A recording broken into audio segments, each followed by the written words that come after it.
हर बार ये कहा जा रहा है कि ये लोग जो है 1947 से यहाँ पे रह रहे हैं, लेकिन जो वो 127 प्लॉटीज़ हैं उनके द्वारा एक गूगल मैप लाया गया है जिसमें 2007 में यहाँ पे एक कुला दिखाया जा रहा है और 2021 में जो है 4-5 घर दिखाए जा रहे हैं। तो इसमें कितनी सच्चाई है? देखिए, एक चीज़ मैं आपको बताऊंगा ढंग साहब, आज मैं देख रहा हूँ कि 3-4 दिन से ना, जैसे कहते हैं ना, जश्न का समय है। जैसे पता नहीं कौन सा उनके पास अलादीन का चिराग आ गया है और वो उसको हर जगह दिखा रहे हैं। और मैं देख रहा हूँ कि हमारा जो प्रिंट मीडिया है वो काफ़ी सक्रिय हो गया हुआ है। वो भी पहले बिल्कुल खामोश था, लेकिन आज प्रिंट मीडिया अच्छी बात। अगर बात करें हम, जिस तरह से कुछ लोगों का ये भी इल्ज़ाम है कि ये जो शाहीन बाग 2 बनाने की एक कोशिश की जा रही है, इसको मजहबी रंग देने की कोशिश की जा रही है। जिस तरह से गुज्जर कहा जा रहा है, इनको गुज्जर ना कहकर इनक्रोचर कहकर संबोधित करें। एक मामला ये भी है कि अगर इन लोगों के पास डॉक्यूमेंट्स हैं तो डॉक्यूमेंट्स क्यों नहीं सामने लाते? जिस तरह से वो 127 प्लॉटीज़ ला रहे हैं, गूगल मैप ला रहे हैं, बाकी सारी चीज़ें ला रहे हैं। डैंग साहब, मैं आपको एक चीज़ कह रहा हूँ, आप देखेंगे मैं आने वाले 1-2 दिन में बिल्कुल समाज के साथ, मीडिया के साथ, बिल्कुल हम सोशल मीडिया पे वो तमाम डॉक्यूमेंट्स हैं, जो रिपोर्ट्स हैं 1978 की जो गिरदावरी है और जो डिवीज़न बेंच का आर्डर है, हम उसको पब्लिक डोमेन में डाल रहे हैं। मैं आज आपके साथ बड़ी ज़िम्मेदारी से बात कर रहा हूँ। मैंने हाई कोर्ट से ये सैफ अली वर्सेस स्टेट की जो रिट पिटीशन है, इसका पूरा एक सेट मैंने निकाला है। अभी हम रूपनगर गुज्जर मोहल्ला में हैं और हमारे साथ खास बातचीत में मौजूद हैं एडवोकेट शेख शकील जी, जो कि लगातार जो है इस प्रोटेस्ट का हिस्सा बने हुए हैं। शकील सर, स्वागत है आपका न्यूज़ 7 इंडिया में। शुक्रिया डैंग साहब, शुक्रिया आपका बहुत। शकील सर, काफ़ी आरोप जो है वो आप पे लग रहे हैं कि आप एक वकील होते हुए भी जो है एक गलत प्रोटेस्ट को जो है वो लीड कर रहे हैं। डैंग साहब, हर एक को ओपिनियन है, बात करने का डेमोक्रेसी है। और मैं अपने यहाँ क्रिटिसिज्म सुन के मुझे खुशी होती है कि अच्छी बात है, लोग मेरे बारे में सोच बना रहे हैं। तो डेमोक्रेसी में हर एक आदमी को अपनी बात रखने का हक है। मैं डे 1 से एक बात मैं कह रहा हूँ डैंग साहब, कि मैं ह्यूमैनिटेरियन ग्राउंड्स के ऊपर इन गरीब लोगों के साथ हूँ।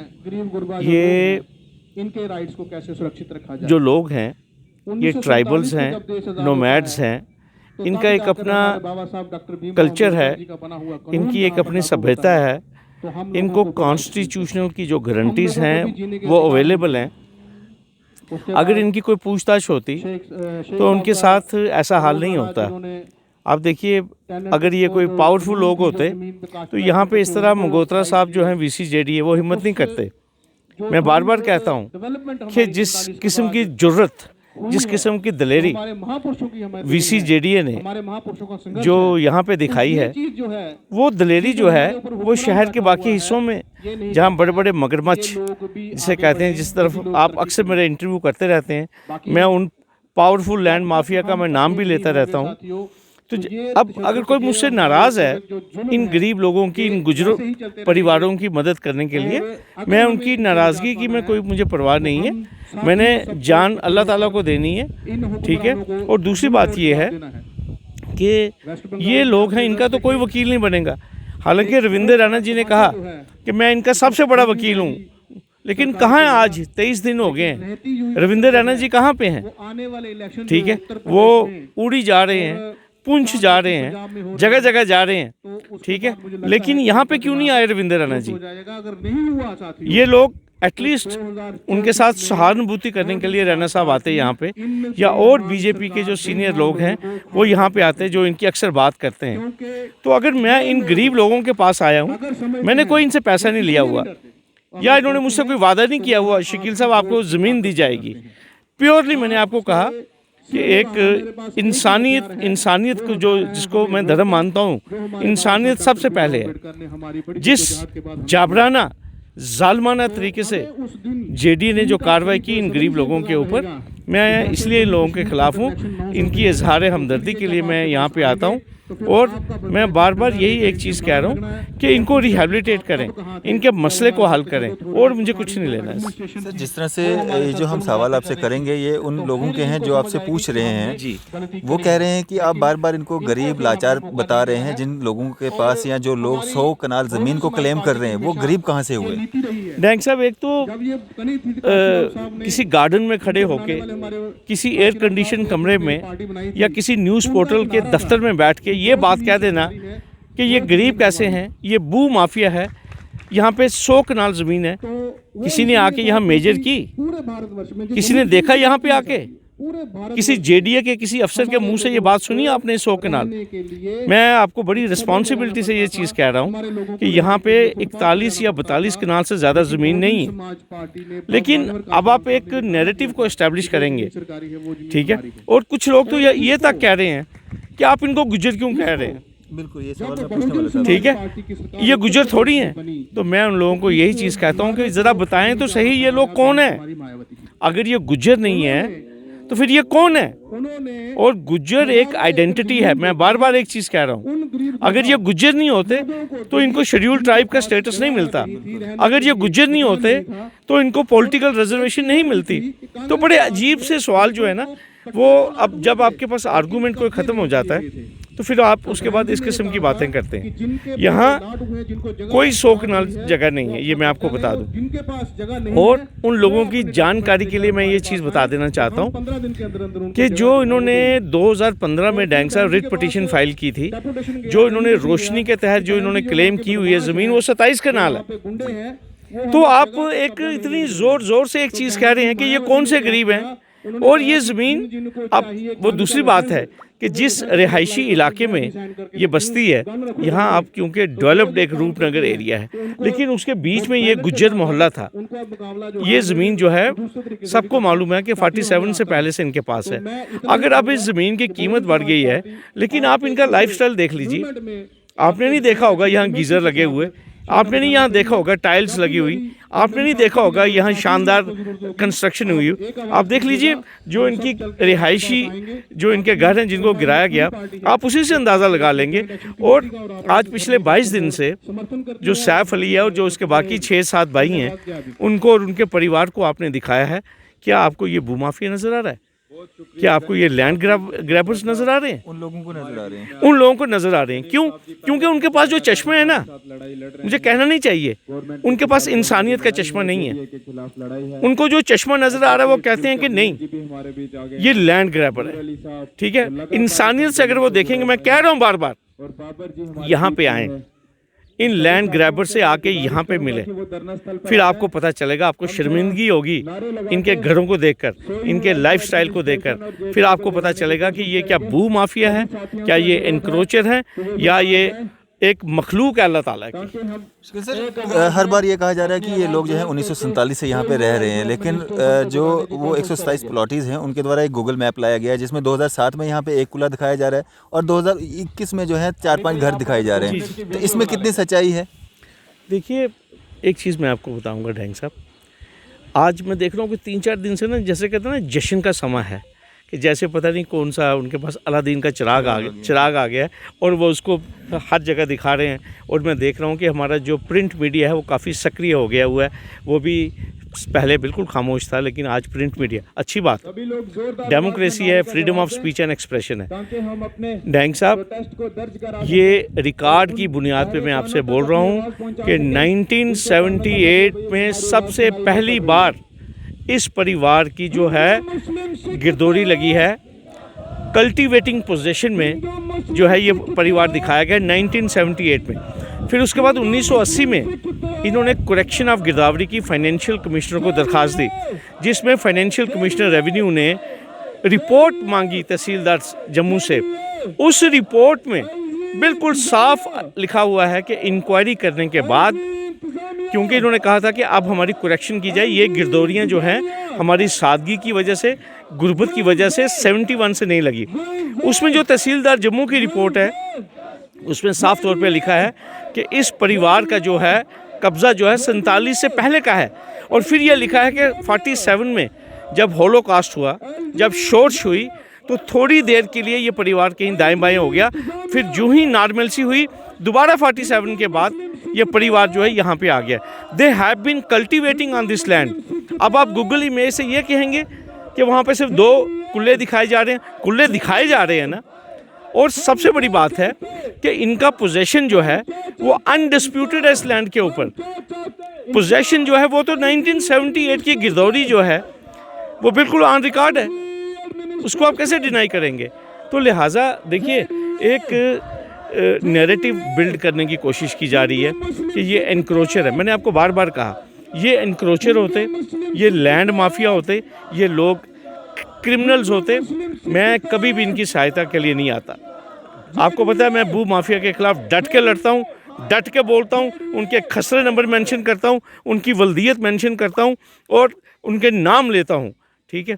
लेकिन एक पर्टिकुलर पक्ष को लेकर आप देखिए, जब उनके नाम लेने की बारी आती है तो वो नाम लेने से काफ़ी शर्मिंदा होते हैं। बड़ी मुश्किल से मैंने मजबूर किया चंद लोगों को, जो सोशल एक्टिविस्ट हैं जम्मू के, जो अब कविंदर गुप्ता सन बिंद्राबन नाम लेना शुरू हुए। बाकी लोगों के भी तो नाम लेना, जो दिल्ली गांव में जो बड़े बड़े मगरमच्छ हैं, जिनके 4-4 बैंक्वेट हॉल हैं जेडीए की ज़मीन पे, जो करोड़ों रुपए का रेवेन्यू हर साल कमा रहे हैं जेडीए की ज़मीन के ऊपर, अपने ये जो बैंक्वेट हॉल जिनके चल रहे हैं, वहाँ पे कोठियाँ हैं कुछ मंत्रियों की, वहाँ पे कमर्शियल एस्टैब्लिशमेंट्स हैं।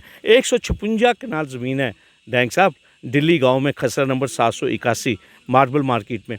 वहाँ पे तो कोई जी, उसमें जो जजमेंट आई है डैंग साहब, वो जजमेंट आई है 9 अक्टूबर 2020 को, और जिस जजमेंट का यहाँ हवाला दिया जा रहा है वो जजमेंट आई है 16 दिसंबर 2021 को। यहाँ 21 दिन भी नहीं दिए गए और यहाँ पे वो जो जालमाना कार्रवाई की गई है, जहाँ डिवीज़न बेंच कह रही है कि जेडीए और रेवेन्यू वालों का नेक्सस है, आपस में मिले हुए हैं, वीआईपी इंक्रोचर्स को बचाते हैं और एक दूसरे को मसले को डिले करने के लिए सिर्फ कॉरस्पॉन्डेंस, झूठी कॉरस्पॉन्डेंस आपस में करते हैं। वहाँ पे जेडीए खामोश, वहाँ पे सरकार खामोश, वहाँ पे बड़े बड़े जो हमारे सोशल एक्टिविस्ट हैं वो खामोश। फिर जब मैं आपको बार बार ये कहूँगा डैंग साहब, पिछले 5 साल से ज़्यादा से मैं दिल्ली का मैं रेफरेंस देता हूँ, 781 का रेफरेंस देता हूँ, और मैं बार बार कहता हूँ आप सफाई ऊपर से शुरू कीजिए, लेकिन वहाँ से सफाई नहीं शुरू हो रही। यही चीज़ मैं कहना चाहता हूँ। सर, अगर बात करें हम, जिस तरह से कुछ लोगों का ये भी इल्ज़ाम है कि ये जो शाहीन बाग 2 बनाने की एक कोशिश की जा रही है, इसको मजहबी रंग देने की कोशिश की जा रही है। जिस तरह से गुज्जर गुज्जर कहा जा रहा है, इनको गुज्जर ना कहकर इनक्रोचर कहकर संबोधित करें।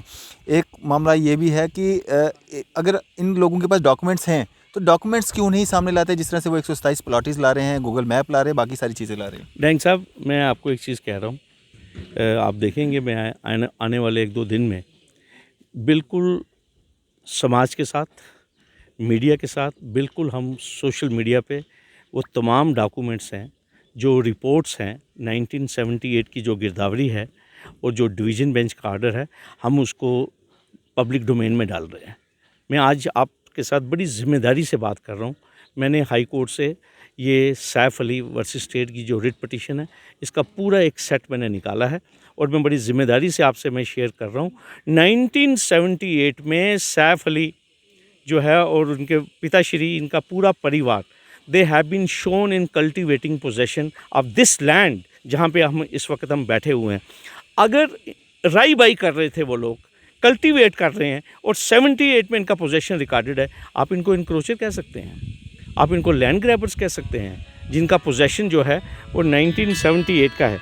तो इसलिए मैं आपको ये चीज़ कह रहा हूँ। तभी आज मैं ये कागज़ भी आपसे दिखा दूंगा, क्योंकि मैं एक वकील हूँ। क्योंकि अगर मैं आपको कह रहा हूँ कि 78 में इनकी गिरदौरी है, तो अगर मेरे पास गिरदौरी नहीं होगी तो आप कल माइक पकड़ के पूरे जम्मू की जनता को कह सकते हैं कि शेख शकील ने गलत बयानी से बयान किया।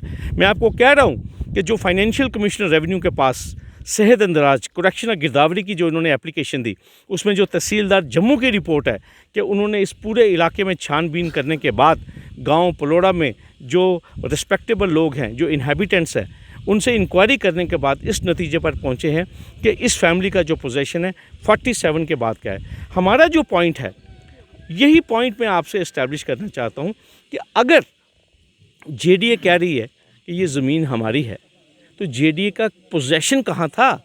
जेडीए कभी इस ज़मीन के पोजीशन में नहीं थी। आप मुझे एक चीज़ बताइए ना, अगर जेडीए का पोजीशन होता तो फिर जेडीए को डेमोलिशन ड्राइव क्यों करनी पड़ती?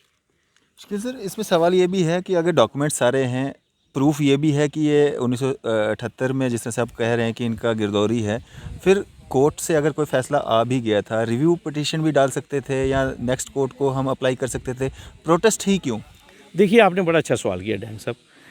ये सवाल हमसे कई लोग जो हैं, जो बुद्धिजीवी हैं जम्मू के, वो भी हमसे करते हैं।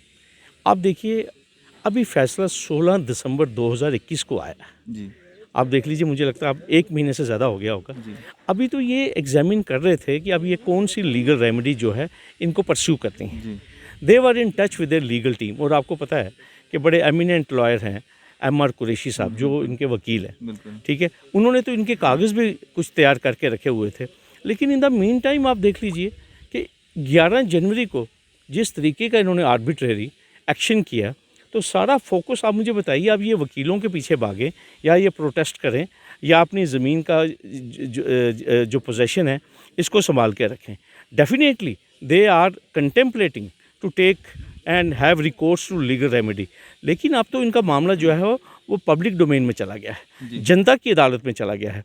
और मैंने आपको पहले ही कई बार मैं कह चुका हूँ, सरकार जो है वो सिंपैथेटिकली इनके जो इश्यूज़ हैं उनको कंसीडर कर रही है।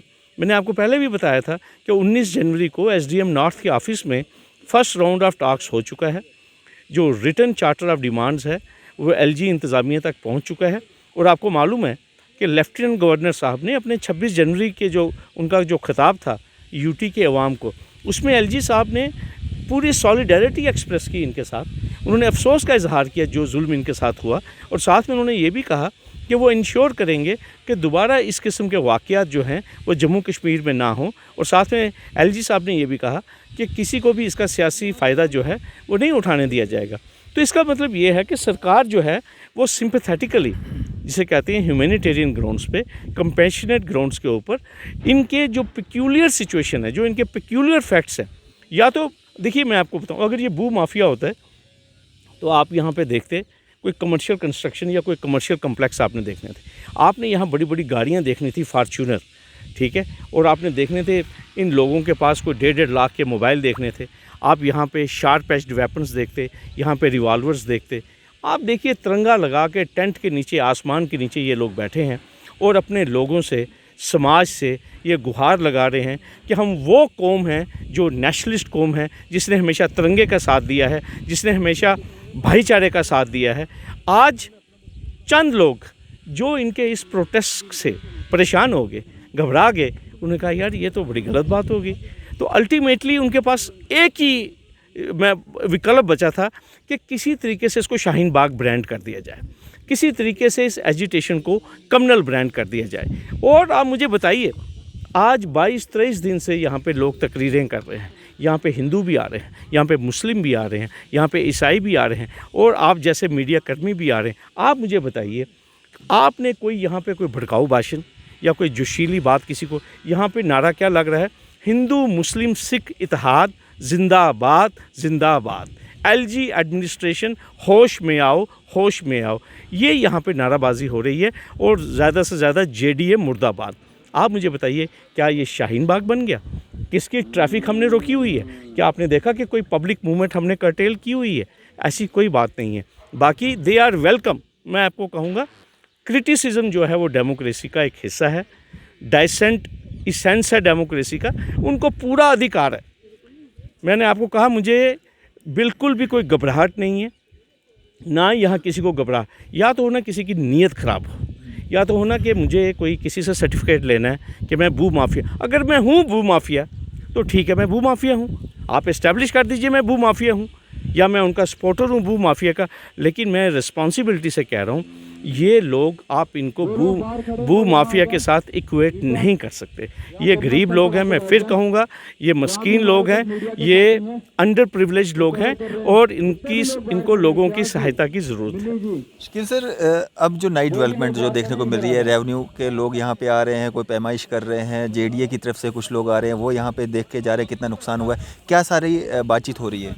देखिए, ये मैं समझता हूँ इसी से हमें कोई रे ऑफ होप नज़र आ रही है। मैंने आपको पहले ही कहा कि इंतज़ामिया को अपनी गलती का एहसास हुआ है। हम तो पिछले 23-24 दिन से यही बात कह रहे हैं कि यहाँ पे कोई नहीं आया इनके आंसू पहुँचने के लिए, यहाँ पे इनको हीलिंग टच प्रोवाइड करने के लिए इंतज़ामिया की तरफ से कोई नहीं आया। लेकिन शायद हमारी बात जो है वो पावर हाउस तक पहुँची है। वो अल्टीमेटली मैं आपको बताऊँगा कि परसों एक रेवेन्यू की टीम आई थी, कल जेडीए की भी एक टीम आई थी। वो यहाँ पे आके मेजरमेंट्स वगैरह जो डैमेज हुआ है उसकी जो असेसमेंट है वो चल रही है। तो शायद मुझे लगता है इनको कोई राहत देने का इनका कोई इरादा होगा। तो लेकिन अभी तक इनको कोई, किसी ने भी सरकार की तरफ से अभी तक इनको कोई राहत नहीं मिली। ठीक है सर, आखिर में एक सवाल और, जिस तरह से जॉइंट एक्शन कमेटी, इस पे भी काफ़ी सवाल उठे कि कारण क्या है एक फैमिली के लिए जॉइंट एक्शन कमेटी, क्या है इसके पीछे? देखिए बात ऐसे है डैंग साहब, ये लोग तो अपनी रूटीन लाइफ यहाँ पे गुजार रहे थे। आपको मालूम है मैं जम्मू में रहते हुए भी कभी इस मोहल्ले में नहीं आया था, ठीक है। लेकिन जिस तरीके की वीडियोस 11 जनवरी को सुबह समाज के सामने आई, मर्द, बच्चे, औरतें इस तरह रो रही हैं, खुदा ना खास्ता जैसे कोई अटैक हो गया है किसी दुश्मन देश का किसी के ऊपर। क्या आप मुझे बताइए, जिस शख्स के अंदर इंसानियत होगी, जिसके पास एक सेंसिटिव दिल होगा, जिसको जो ह्यूमन राइट्स की रिस्पेक्ट करने वाला होगा, उसी चीज़ को देखते हुए यहाँ पे लोग खुद आए हैं। इन्होंने किसी को नहीं बुलाया। जब वो वीडियो समाज में गई हैं तो लोगों ने खुद ब खुद यहाँ पे आना शुरू किया और ये धरना जो है लोगों ने इनके साथ मिलकर लगाया है। और आप देख रहे हैं कि इस धरने में हर मज़हब के लोग हैं। आप देखिए कल यहाँ पे हमारे सिख भाई आए हुए थे, सिख इंटेलेक्चुअल फोरम थी, और काफ़ी फोरम्स यहाँ पे आ रही हैं। बलोड़ा से डे 1 से हमारे भाई सतवीर सिंह मनास वो इनके साथ जुड़े हुए हैं। तो आप जिससे भी बात करेंगे, हर एक आदमी कहता है कि हम एक ही मकसद के लिए यहाँ पे आ रहे हैं, इंसानियत के पीछे। क्योंकि जो इनके साथ हुआ है ये किसी दुश्मन के साथ भी ऐसा नहीं होना चाहिए। बाकी मैं फिर आपसे रीइटरेट करूँगा कि जो लोग इसको कम्युनल ब्रांड कर रहे हैं, जो लोग इसको शाहीन बाग कह रहे हैं, मेरी उनसे गुजारिश है कि वो शाहीन बाग ज़रा आके खुद यहाँ पे इन लोगों से मिल के, इनसे इंटरेक्ट करके फिर उसके बाद कोई टिप्पणी करें। अपने घरों में बैठकर आप बड़े चर्चाओं में जिसे कहते हैं बात कर रहे हैं, आप आइए। हमेशा जब भी कभी बात करनी हो तो दोनों लोगों के पक्ष जो हैं वो ले लेने चाहिए। वो तो कहते हैं अगर हम वहाँ पे जाएंगे हालात ख़राब हो जाएंगे। देखिए आप देख रहे हैं, मैंने आपको कहा कितनी रिवॉल्वर्स आपने यहाँ पे देखी। आप देखिए यहाँ पे पुलिस की डिप्लॉयमेंट है, 24 घंटे यहाँ फ्लाइंग लगी हुई है, ठीक है। तो अगर यहाँ पे कोई इस किस्म की कोई घटना होती या यहाँ पर इस किस्म के एंटी सोशल एलिमेंट्स या क्रिमिनल्स यहाँ पे होते तो क्या एडमिनिस्ट्रेशन अभी तक खामोश होती? और मैंने आपको फिर कहा, आप दिखाइए कि तिरंगे के नीचे जिसे कहते हैं सभी लोग बैठे हुए हैं, और तिरंगे की क्या इज़्ज़त और एहतराम है ये मुझे बताने की ज़रूरत नहीं। शुक्रिया सर, हमारे साथ बातचीत करने। Thank you sir. ये थे हमारे साथ एडवोकेट शेख शकील सर, गुज्जर मोहल्ला रूपनगर से। इसी तरह की मज़ीद अपडेट्स के लिए आप देखते रहें न्यूज़ सैर इंडिया। मैं फाज़म डैंग, कैमरामैन शाहनवाज के साथ।